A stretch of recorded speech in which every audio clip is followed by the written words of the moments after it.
Pretty good day for stocks there, as there was a lot of churn and a little indecision, but ultimately bulls planted their feet and ramped into the close. That makes it pretty straightforward after a long period of churn. We're talking weeks of churn, and not exactly the most compelling breakout. I think a lot of technicians would like to see some confirmation, but I did say that for the sake of trend and trying to keep things simple, the goal of the risk radar is to identify trend and major turning points.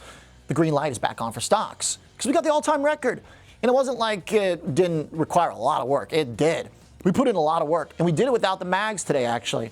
Now, that's somewhat, you don't want to see too many days lagging with the mags down, but the fact that you had banks looking good, you had good strength in energy, industrials, materials, pretty good stuff, especially after weeks of companies building momentum on the short-term basis. It looks good for stocks, and it should be fine if there's no big surprises geopolitically or from policy, but that, I think, right now is showing up more in the crypto world. So a few charts here that give me a little bit of pause, because usually when stocks are green, crypto's green too, but it's looking like quite the opposite right now. And at the same time, gold is really ramping up.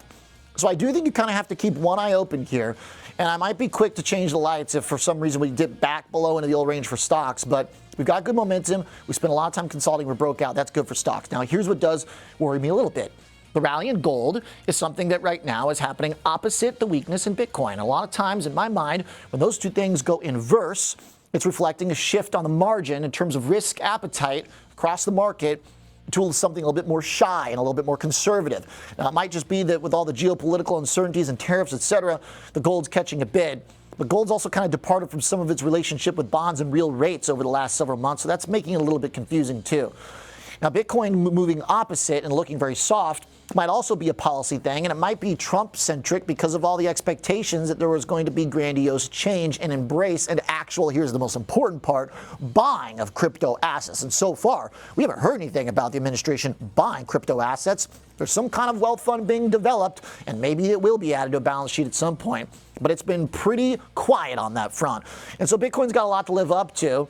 And already there's concerns on the chart technically, as I pointed out before, which is the long-term bearish divergence, both on the long-term chart and the short-term chart, as BTC was making highs. We were not doing the same with the RSI. And then this relative strength here was lower than back here, which was the ETF. So despite all the policy excitement, there still wasn't as much momentum for Bitcoin despite this all-time high compared to the extreme rapid momentum of the ETFs. So you have a little bit of technical overhang that I've been talking about for a while now, as Bitcoin has been kind of making a little bit of a topping pattern, but it's nothing terribly alarming yet. And usually if stocks are breaking out, it's a good sign for Bitcoin and cryptos too.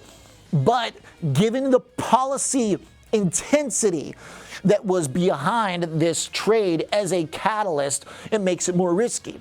And of course, there is the added element of MicroStrategy, which was the subject of a pretty interesting analysis by theblock.com last week about their average Bitcoin price and the way they've piled into Bitcoin at above an average price of $85,000 over the last year.